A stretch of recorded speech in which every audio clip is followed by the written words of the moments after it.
Welcome to episode 2 of the Phil Henry Show here in Bangor, Maine. And we have a very special guest today, Mr. Michael Wilcox. Well, thanks, Phil. Thank you very much. Owner of, I want to give a little quick bio, but then Sure, I'd love to have you tell us a little bit about yourself. Okay. But so Mike's, I've known you for what? Like Quite a while. A decade maybe? Yeah, just close about to a decade. I would say.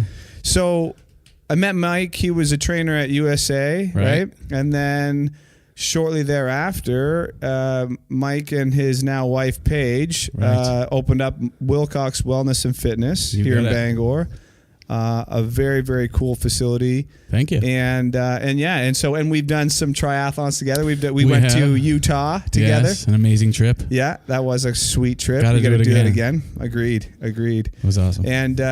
So we're excited to have you here. I appreciate you taking some time into this Sunday. And congratulations. This is pretty awesome, man. Thank you. I appreciate that. I appreciate it. Yeah, it's been good. It's been interesting. Something I've wanted to get on the dock for a while. Right. And blessed to have the opportunity Making to it do happen. So, yeah. So one of the things Thanks I thought I'd ask you to kick this thing off is that if I said, hey, give us a little bit about Mike, like where were you born? Where age? Where did you go to school? Yeah, that kind of thing. I was born right here in Bangor. Okay. Yeah, so I've been here just all my life. I went to school in Farmington, so University of Maine in Farmington. Yeah. Outside of that, I've been right here. So born and raised in Bangor. Spent a lot of the time at the Y growing up playing sports. Yeah. Went to Bangor High School. And played b-ball, didn't you? I played football, I played basketball, and I played baseball. Wow. Okay. So that was fun, obviously. That's cool. Kept me busy and out of trouble. Nice. And, so I played basketball in college. Yep. That's what I thought. And then came back and started coaching and teaching a little bit. And then I found personal training, and I enjoyed it a lot. And community health is the degree I got at Farmington. Okay. And so being involved in the community and help people, live better lives is what I've been about. And, athletics has helped me learn to be a good coach. And that's kind of where I'm at, man. Nice. Yeah. Nice. So you feel like athletics growing up kept you out of the, let's say, the maybe not so good parts of potential teenage attractions? Absolutely. I was a very dedicated athlete. Cool. And essentially was playing sports year round. Yep. I think probably had 2, maybe 3 weeks off in an entire year. So wow. I dedicated myself to that, and it's really all I cared about. So nice. Being on a team and being a part of something special was always a big deal for me. Yeah, no, that's good. I think I can relate in a lot of senses that sports at some point gave me the ability to focus my energy on something positive versus maybe there were times when I didn't have sports that which is really where I got myself into the most trouble. I don't know about you. When you weren't playing sports, yeah, for I sure. Agree. Yeah. No question about it. You got to stay active and stay involved. Some shit was dragging me in different places, but when I was forced to go and play the next day, I kind of, I felt like, you got to stay in. Yeah, make the right decision. Yeah, right. Yeah. On behalf of yourself and the team. Yeah, right. Yeah. So University of Farmington. Yeah. You started personal training at USA after your degree, right? Yeah. And then you did that for a while. What's really interesting for me, and I think the 5 listeners that we have right now at this stage of the game, is where did you think and where did you get the inclination to become an entrepreneur and to say, you know what, I'm sitting here at USA, right? I'm training people, and they're paying $60, $70 an hour to get trained. Mm-hmm. But you realize that a check's coming in for $60, but you're walking out the door with only 20 of that money. Okay. And so or 30. Yeah. I'm just making up numbers, by the way. I'm saying, no. When did you the gym gets a portion is what you're saying. Exactly. Right. So when did you say shit, man, something, I think I could probably figure this thing out and do something for myself or for my family. I think my wife was a big pusher into that. She comes from a family of small business owners up in Rangeley, Maine, or over in Rangeley, Maine, and she's big into business, and so I think she was the initial pusher into making me believe that it was a possibility, because of course I was kind of like, nah, that's not going to happen, and there's no way I could pull that off, and all these kind of I guess things that would hold you back and self-doubt. And, oh yeah. And so certainly Paige was a big pusher and making it happen and making me believe in it. So, having that support from her was a big deal. And so once she started getting that in my mind, I could really start to visualize what that would look like. And then within, some research, traveling around the state of Maine and seeing some other facilities that I thought I could emulate. Mm-hmm. One in particular down in Portland that I went to. He's a guy, he runs it down there. He's got a couple places now, but he's from Herman. So I knew him already. And I was like, man, he's doing an unbelievable job. And that's something that I could do. And from that day forward, I was like, we're going to make this happen. And sweet. And so... And you did, and you made it happen. Yeah. What are you 5 years at it We're now? just over 5 years, yeah. That's a sweet milestone. It is. It's pretty cool. For a business, I mean, 2 years, failure rate's high. Exactly. Like 80% of businesses fail after 2 years. Sure. And, hey, man, you're at the 5 years, so congrats to you, man. Thank you very much. Yeah, and it's been fun and challenging and exciting and, impactful and all kinds of fun stuff. So it's been worth the roller coaster, if you will. No doubt. Which is funny because the next thing I'm naturally going there because I don't have notes. I've had a couple written down and I haven't resorted to them yet. But one of the things I was thinking is, I feel like I'm very blessed to have a woman in my life that she's like kind of a take no shit. She's got her own. She's a strong-willed individual, let's just say, and I love that about her, and I love the fact that my daughter gets to see that in a woman, right? Yeah. But as a husband, and certainly as an entrepreneur, sometimes that does create some challenges, right? Certainly, as much as that. So I love to get your perspective on because I know Paige, and I know that she's a wonderful. Kind-hearted woman, but she's also very driven, and which has brought her success both in her sales field when she was doing sales, but also with the business that you're working today. Yeah. So she's been very influential in how I kind of represent myself as a business person. I've always been kind of on the coaching, fitness side, and have no real experience, no studying, no really anything in the business. So she's been instrumental in really, seeing her drive and seeing her focus and seeing how she came into our business. We were open a couple of years before she actually joined full time. That's right. She was still doing her sales job. And she just came in and really put in a lot of good systems and some really good stuff and processes to really make our business, just enhanced what we did. And was really able to get our message out. And so to have her by my side and doing this, really, she really is the pusher of our business, and I like the coaching piece. But she's taught me a lot for sure. That's over great. The course of time. And like you said, there are challenges in that. When she first came in, we had got to make some adjustments. And, so, we work pretty well together. I would say we work great together considering, the husband and wife team and we are around each other basically 24/7, but she's got her role and I have my role, and, we're able to really manage it very well and keep it at business when we're working. And then at home, we've got 2 young kids. So, I feel like we're doing pretty good. That's good, man. Not to say it's been all smooth. Hey, listen, we here at the Phil Henry Show, we keep it real, and I get it. Like I know that, like you're saying, but I guarantee that, and we all know that it's taken some iterations to get to that point. I mean, it ain't all roses when you're working together with, but you get used to figuring out and listening and understanding the strengths and weaknesses of each person. Yeah, I think if you're open to learning along the path and taking it kind of on the chin when you've screwed up, and own it, and move forward from that, and each time a situation arises, if you find your button heads, it gets a little easier to get through that process. Right. And I feel like we're at a really nice point, and of course we'll continue to grow, but you got to be open to, challenge. You got to be open to overcoming your own mistakes and your own ideas, and most definitely. And just keep working together. And it's tough, listen, it's tough to own that shit. It sometimes, is. Absolutely. You be called out by the person that you love. Right. And sometimes being called out by the person you love is not a real, let's just say, easy thing to swallow and to actually address. So, right. Things are going good. So that's good. We're having fun. We're having a lot of fun, and I wouldn't have it any other way. I can't really imagine a different path. Right. I really can't. I think it's good. It's pretty awesome. That's good. That means you're heading down the right path, man. It's awesome. That's good.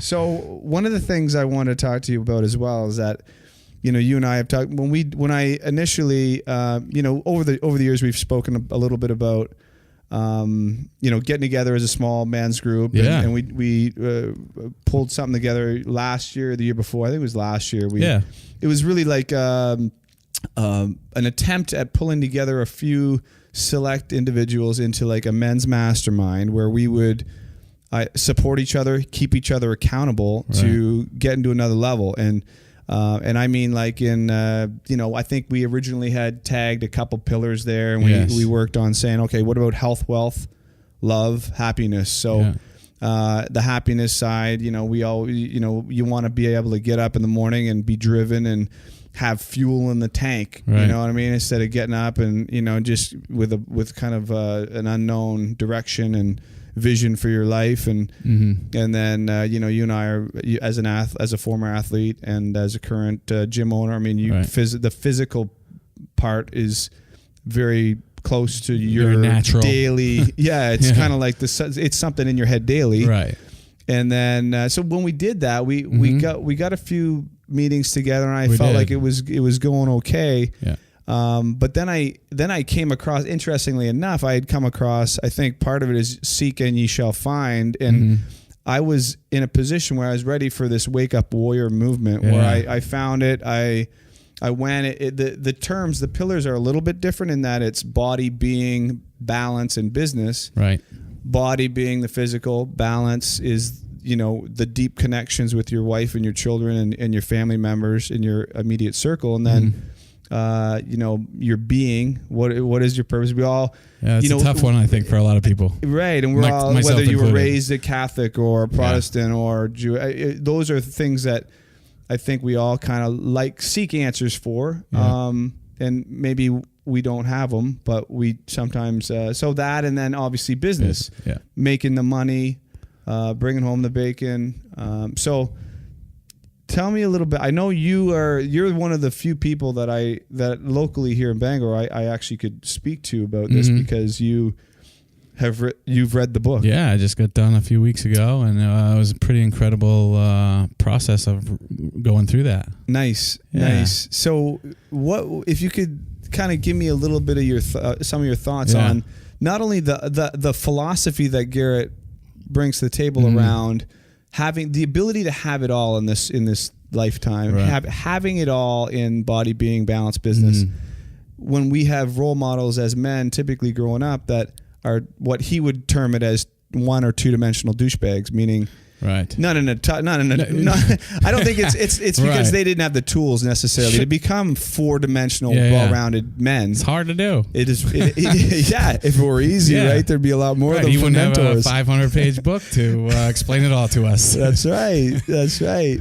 So I guess, what are your thoughts on that? I think mostly as I was able to relate to the information in the book, and I liked how it was very simple. Body, you're taking care of your exercise, you're taking care of your nutrition. Being, there's obviously a spiritual side to all of us and how you go about that. And that's probably the biggest challenge for me is trying to figure that out. And, how long does it take till you really start feeling spiritual? I mean, I don't know if that's part of it. Hey, it's fair. And I like how he simplified balance as being, with your wife and your children and separating those two and being very intentional about how you spend time with your wife and how you spend time with each child or right. You know what I mean? Yep. And it's very intentional, so it feels special. And right. I really liked that. Yep. And then business, you take ownership. I think it helps you really realize that it's,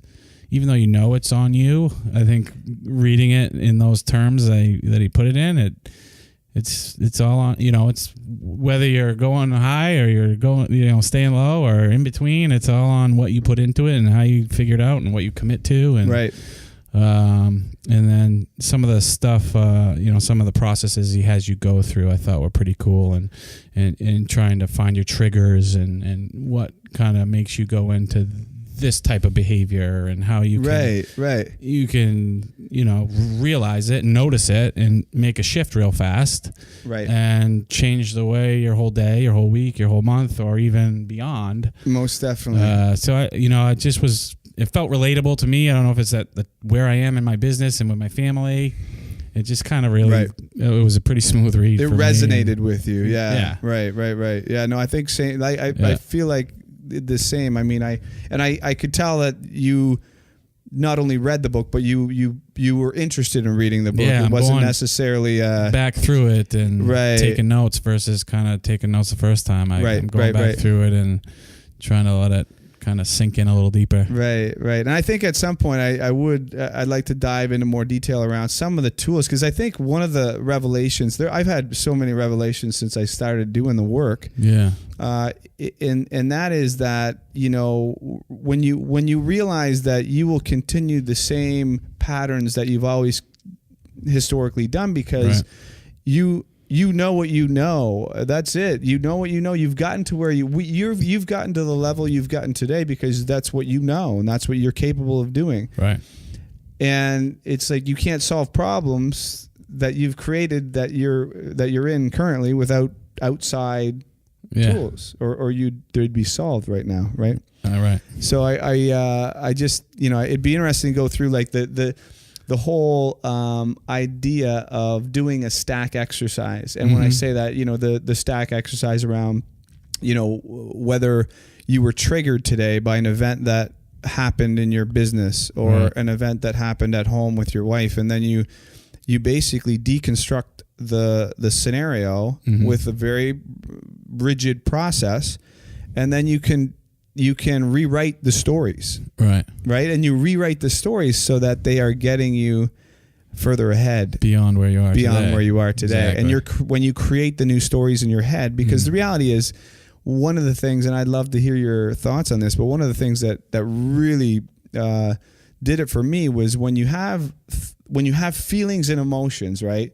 Anger, guilt, shame, all these things that tend to arise. Maybe I was short with the kids, or something that Stephanie said hurt my feelings. And then I kind of, the withdrawn feeling, the immediate withdrawn, and maybe she doesn't even recognize what happened. It was my trigger. It wasn't her trigger. It was my trigger. Exactly. Right. And so once I deconstructed that trigger and write it down, said, what is it that you're feeling? What is the story in my head at that time? Well, my story is that she does not, in my head, I'm saying she doesn't care about me. She doesn't care about what I think. She is being selfish, blah, blah, blah. That's my story.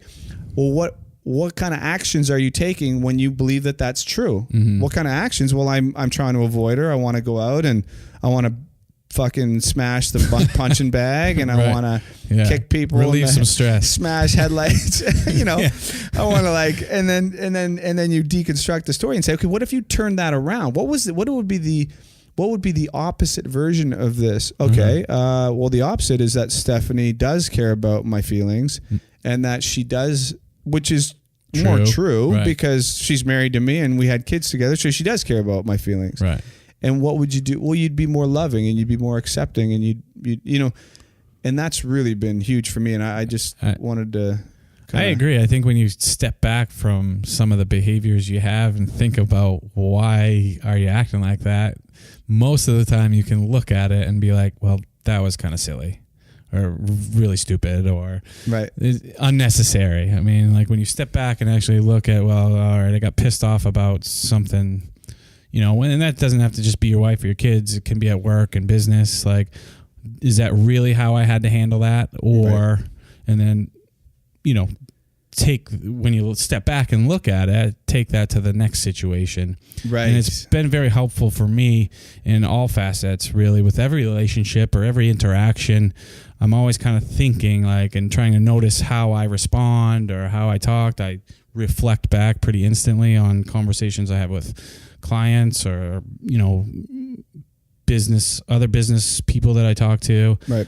You can really learn from every situation. Most definitely. And so I think it's just really cool to just take that step back and take the time to realize your tendencies. Right. And then what can improve that, that tendency to make it push you forward a little bit better. Agreed.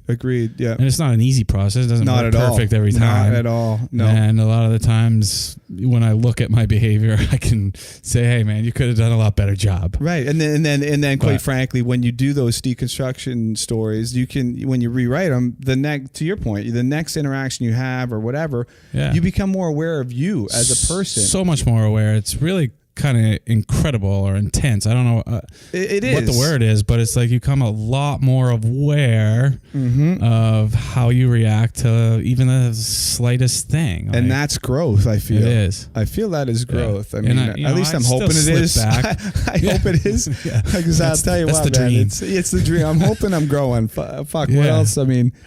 and I find myself, I can think of an experience just late last week of how something happened and I reacted in the typical way I would have reacted before, and I maybe took it out on other people in different ways. Mm-hmm. I was like, what the hell am I doing?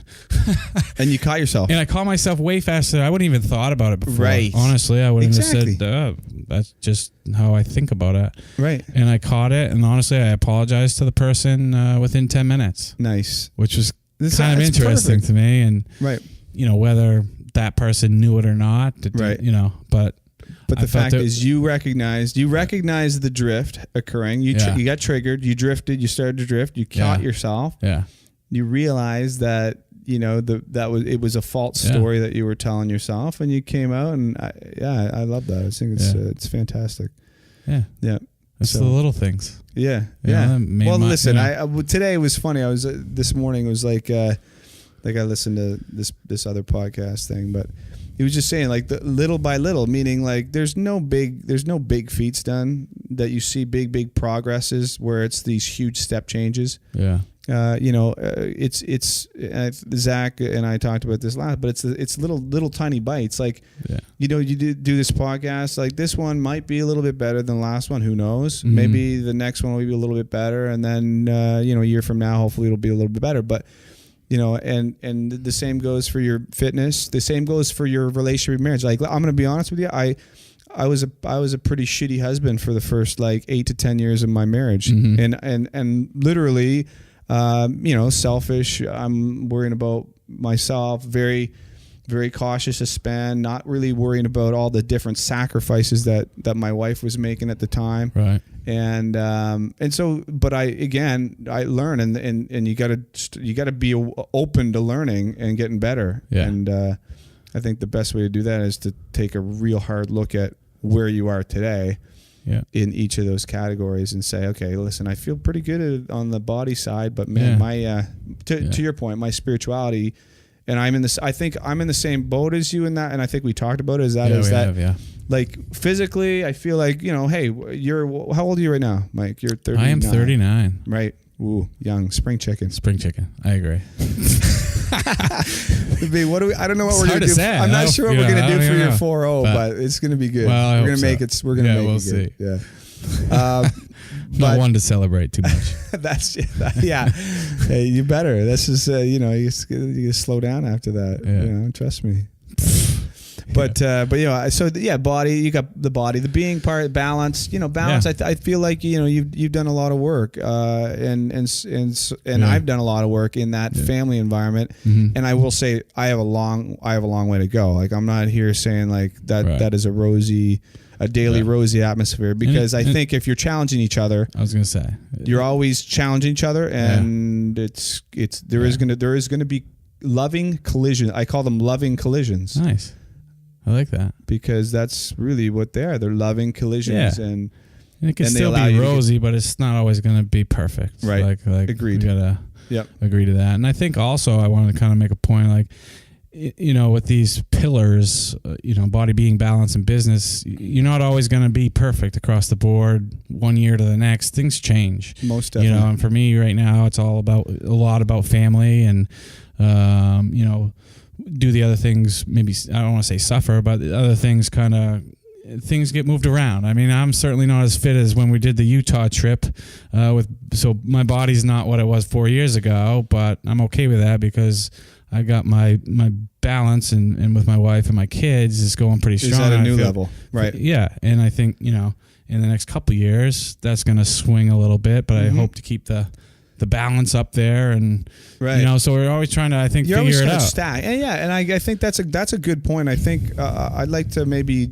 try and summarize and finish up with that exact thing, because I think that we all try and I think we beat ourselves up more than we should. And I mean that exactly what you said, and that is that my balance of my family has been suffering maybe a little bit, but because I've been spending a little bit too much time at the gym, or vice versa, and then my business is suffering because I had to take a little bit of a step away from that because my family was suffering, my family environment, and that's happened for me too. And so all you need to do is just take a snapshot, and if there's an area that you know is really suffering, hey, just look at yourself in the eye, be honest, and be intentional, be truthful, and then put a plan together. But don't beat yourself up because you've, you know, again, put a few beer pounds on or something, and then hey, great. Well, hey, right now, over the next 3 months, I'm gonna get ready for this, and this is my next target. Right.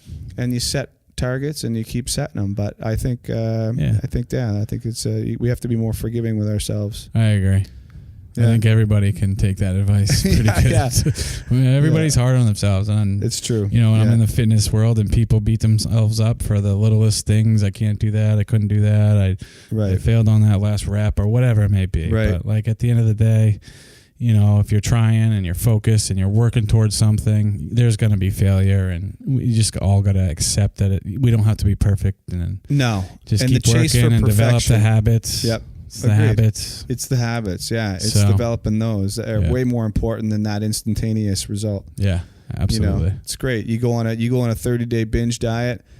Your results are that you lost 30 pounds, but long term, you've done very little for your lifestyle, both mentally and physically, because you've not ingrained any habits, right? Yeah. Yeah, because it's worse mentally when you do a 30-day binge. It's tough. As a trainer, you know that's not sustainable. I don't know how people do it, but right? No. So you know it's going to come back, and then you just and then mentally you suffer. It's tough, big time. Yeah. Well, listen, I really appreciate you coming today. This was awesome, man. Yeah, I really appreciate it. It was good chat. I look forward to the future of the Phil Henry Show. Sweet. Yeah, we're gonna get 10 viewers here in no time. Good. And then we'll just kind of keep 20. Then we'll keep going from there, Mike. We'll keep going from there. So thanks for having me. I appreciate it very much. No, thanks. Good. Yeah. And so we'll be catching up with you here within the week, I'm sure. Okay. Cheers. Thanks, Phil. Thanks for tuning in to the Phil Henry Show. And so subscribe. Go to YouTube, subscribe, iTunes, subscribe, and send your questions right to me, directly to my email at philip@canuck-investments.com. We'll get back to you. Until next time.